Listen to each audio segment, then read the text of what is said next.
Fan loud. Rockstar Garage here. Little change of pace. I did the oil pan gasket on the oil pan and the oil pan gasket on my girl's 2010 Volkswagen Passat B6 comfort wagon. So it's got a pretty substantial oil leak. It's annoying. It leaves, little puddles and stuff. I mean, probably lost a half quart in 1,500 miles, so it's not like horrible, but it's enough to be annoying and dirty. So I did the oil pan gasket, figuring maybe the oil pan got hit by the previous owner or something. It looked like there was a little dent, and it also needed that, so that tidied up a little bit of the oil leaks. The turbo oil feed line, I did that gasket. That gasket was also messed up, so I replaced that, and that helped also. But the real bad leak was actually it's looking like it's either the oil cooler gasket or the oil filter housing gasket to the block, and I think that's what it is because it's pouring down the front. So I did my usual search of YouTube to try to prepare for the project, and there were a couple, but not a lot of them were specific to the 2.0 TSI Passat, because if you're doing it in a Golf GTI, there's a lot of stuff you're probably going to have to remove to get at it. I found one obscure video where the guy had done I think it might have been a Passat or a Jetta, but he pointed out that if you remove the alternator and drop the AC compressor, you can actually get at the bolts that you need. I haven't gotten it out yet, but I'm hoping if the cooler line just pulls off of the union pipe and I can get the assembly out, then I'm in the home stretch. So let me show you what I did.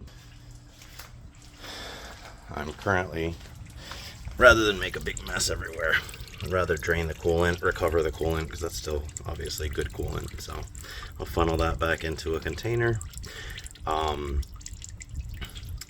Because I think when you pull off the oil cooler line from the union, that would have leaked otherwise. So I did that. Let's see. So let me walk you through real easily. So obviously, Volkswagen 2.0 TSI engine, and pulled it off. First thing, 17 millimeter. Take the tension off the belt, pull the belt off. I just zip tied the belt out of the way so it wouldn't be difficult to fish back on. What do we start with here? I unplugged this sensor. I removed the alternator. It's 4 13 millimeter, very long bolts, right? Pretty easy.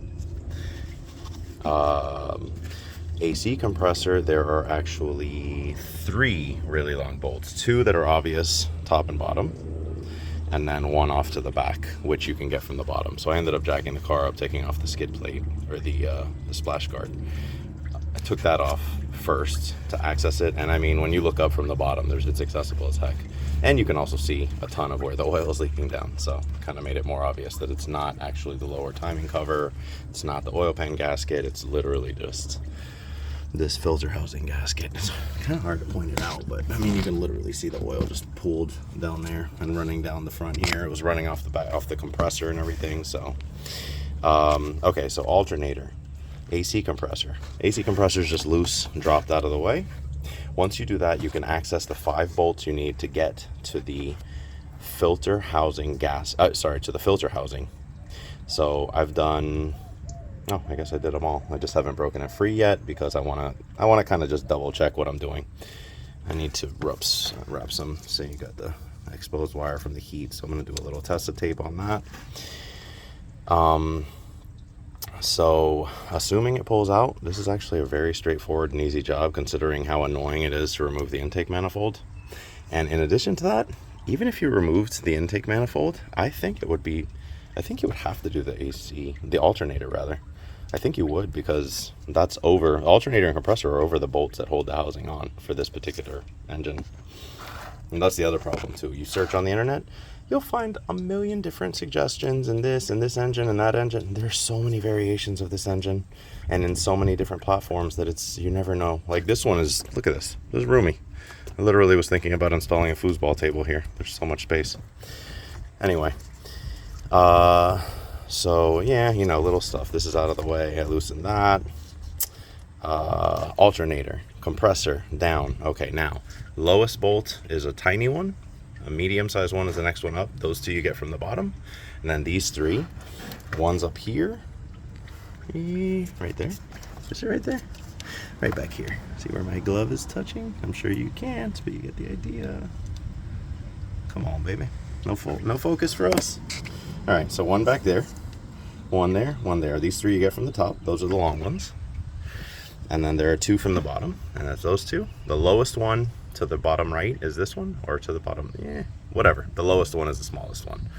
The next one up is this one. So those are all done. Now I'm gonna go ahead and pause. Let me see if I can get this out. If I can get this out, this is a very easy job. Oh. So you can make a mess, I'm assuming, if you pull out, when you pull off the union from the oil cooler, which is right, where's the oil cooler? It's right there. So when you pull it off of that union, I bought one of those from FCP. I bought a new union, that little jump across, because those are O-rings. I bought a new filter to block gasket, and I bought a new cooler to filter housing gasket. So figure that should buy me. This car has, I think, 126,000 miles, so this should buy me some time. Pulling the alternator off, obviously I pulled the battery. I didn't want to deal with this being a live wire, just in case. Pulled the battery, and what else I did, actually, you know what, I'll just show you from the bottom too. And I use my Amazon Prime boxes to catch oil and to hold up things to grab the coolant. So the way I got the coolant out, sorry if it's upside down now, but the way I got the coolant out, actually I can go like this. I pulled the charge pipe off. It's just one clamp here and one quick release on the other side to get it out of the way. And then I pulled, sorry for flipping this around, but I pulled that off the lower radiator. So pretty easy, pretty accessible. Let it drain. Technically now, I'm gonna pull off the union to see if anything else leaks out, but if it doesn't, I can put that all back together. And then it's just a matter of burping the coolant, which is simple enough. So here's the AC compressor drop down. Hopefully I didn't make you guys too nauseous with my flipping around. And then up here, you can kind of see there's one of the bolts. That's where one of the bolts went, right there. It does not want to focus despite me pointing it out. All right. Anyway, it's obvious. There are 5 of them. Pull them out. Drop it. Okay. It's out. And oh yeah, that gasket is non-existent. Beautiful. Beautiful, beautiful, beautiful. I am so ecstatic that it came out that easily without removing the intake. Last little tidbit. The reason I'm adding this little piece to the video is T30. Hey, T30, what's going on? How you been, man? You been all right? Dude, what were you doing? Sitting there holding the dipstick onto our filter housing so we couldn't get out. Yeah, kind of a jerk, don't you think? Anyway, right there, see it? Shabang, shaboom. 30 mil coming, I mean, T30 Torx going in this way, holding it onto the housing. Once I did that, this thing literally pulled right out. So, you know, where is the engine? So here is, oh yeah, that baby was leaking, boy. Oh, Pinky, you leaking. And there's the union pipe I'm gonna replace in there, see it? Yeah, me too. Anyway, I'm gonna wrap up this wire, clean all this out. I think I don't really want to make a mess. I probably, now that I have the coolant done, I'm gonna probably tighten everything back up, put the coolant back in so that I don't really have to work under the car too much. And then power wash. It would be very nice to get all this clean. This is disgusting in there. I mean, this thing has just been peeing down the side of the block. So there it is. And if you're thinking, the oil cooler doesn't seem to be leaking, let me just leave it alone, you would be a damn fool to not do this while it's off. Just knock that free. Actually, yeah, some of the gasket kind of stayed. Some people replace all this stuff, but I mean, the Febby, which is OEM equivalent, or L-ring actually. What was Febby? Oh, this was the union joint was Febby. So this thing was Febby. These things are L-ring. They're the OEM equivalent, right? And you can tell because Das Auto, but that's also Das Original, right? So these were like, it was like $10 for both. I mean, probably about 2 hours of your time, $10. No more leaks. There might be a little dribble from maybe rear main or something like that, but you're not pulling a trans for a couple of drops here and there. Hell no. Hell to the no. So I'll do this. If I can get it to stop urinating the oil, good to go. Also, another fun fact about this car, I will say this. It is very particular. And the guy I bought it from, I was getting a low oil pressure sensor after it would heat up. You drive it on the highway. And then it would, for a second, it would kind of tell you, oh, low oil pressure. Then it would kind of clear itself out every single time.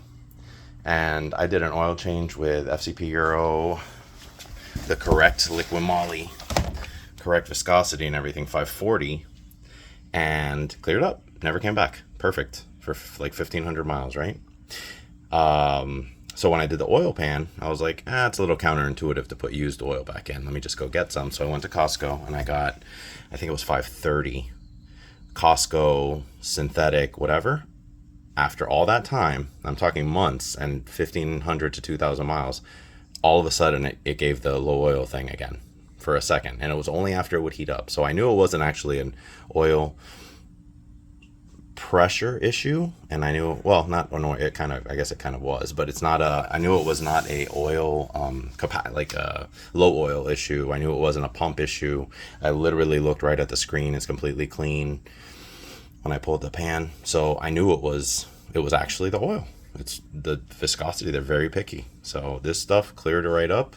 So now that I'm doing this and it's not going to be leaking all the time, I'm going to clean it all up, put it all back together, and then it's getting a fresh 5 quarts of that.